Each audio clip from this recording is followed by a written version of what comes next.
People might not realize, but they might watch me on YouTube and see like, oh, this positive guy, like I'm always positive, I'm always looking forward. But welcome to the 2-Minute Podcast. Today we have Ben Gravy, the world's best novelty wave surfer, internet personality, filmmaker. Thank you for coming on the show. Welcome.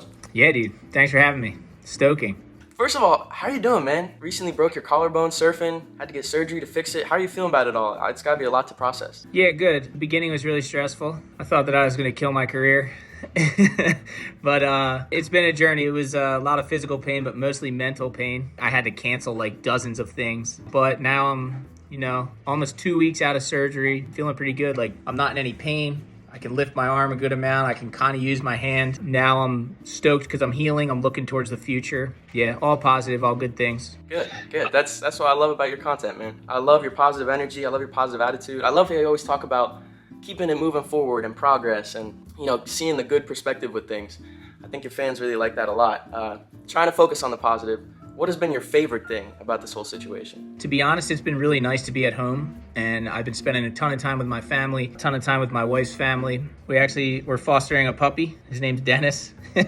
I've been able to pull my brain out of work, and I've been able to focus on my personal life and just relaxing a little bit. I've been releasing at least 3 vlogs a week for like 5 or 6 years, so I have done nothing but work. And this is the first chance I've gotten to focus on my personal life, and it's been good. And it's given me some perspective that maybe I can take my foot off the gas a little bit and indulge in just living life and enjoying it. So it's been fine, honestly. That's really beautiful, man. Yeah, thanks. Reading through your comments on YouTube, on Instagram, it's really amazing how much support and positivity your fans have been given. Your fan base is just filled with so much love. So many really good people are attracted to your content. It's refreshing to see such a community. I wanted to ask, what has been your most memorable interaction with one of your fans?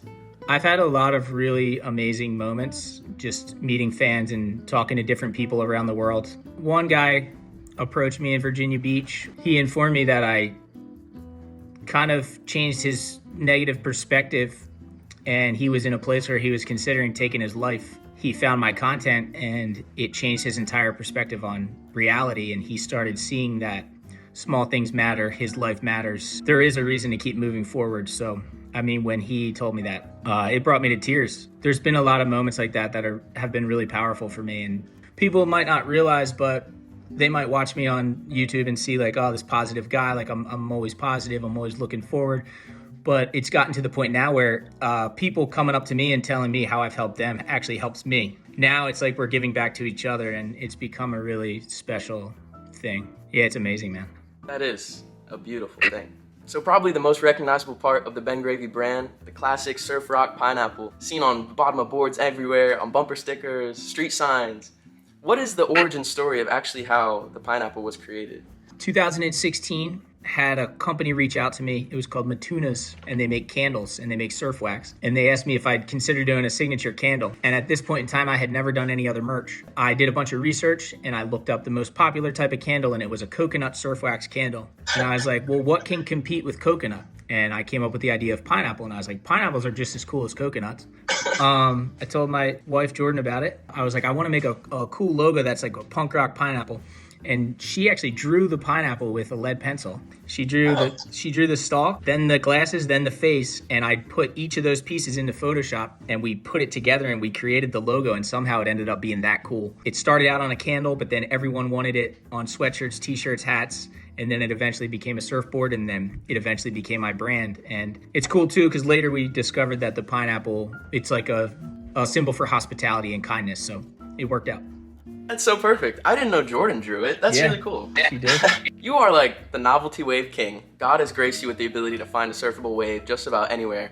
In fact, you made a film where you surfed all 50 states. That's just insanity. Which state surprised you the most? Before I started doing the 50 states, I didn't know much about lake surfing. I grew up in Pennsylvania, which is, my house was 3 hours from the beach. And little did I know, 5 hours west, there was Lake Erie. And Lake Erie gets big winter storms. Through the process of surfing the 50 states, I ended up going up to Lake Erie for a winter storm, and the waves were well overhead, and there was big sections. It was amazing. It blew my mind, and it was the state that I grew up thinking I was landlocked, thinking I could never surf.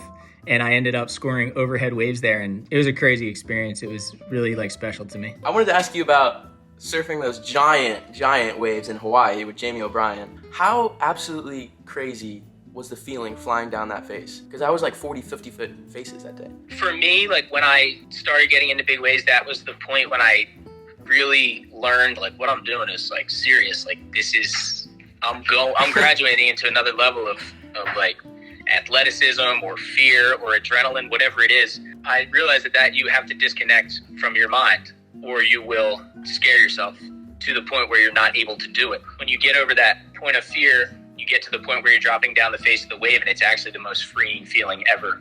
And it really feels like it's never going to end. Until you get to the bottom, it's pretty much the best feeling ever. And then you get to the bottom, and I always make the mistake of looking up. And I see that lip, and I freak out, but there's nothing you can do. Like, you're already in the situation, so you got to just ride it out. And it's one of those things where you forget that you're alive. You get to be completely free in that moment. Would you say it's more that you're so completely present that you don't even have time to think about it? Yeah.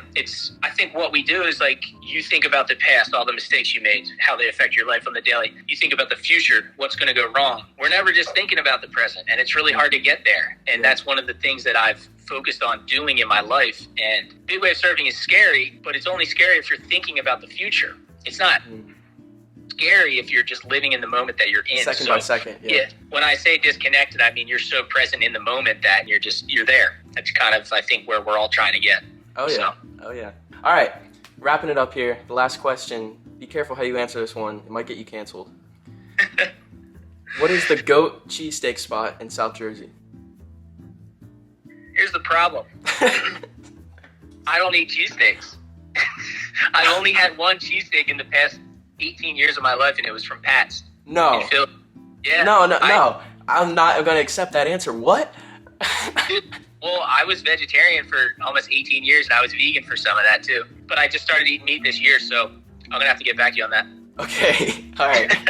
Looking forward to part 2. Sounds good. Hey, thank you so much for coming on, Ben. We're all rooting for you. We're all sending good vibes your way. Can't wait to see you healed up and doing better than ever for the dream, man. Thanks, dude. Appreciate it.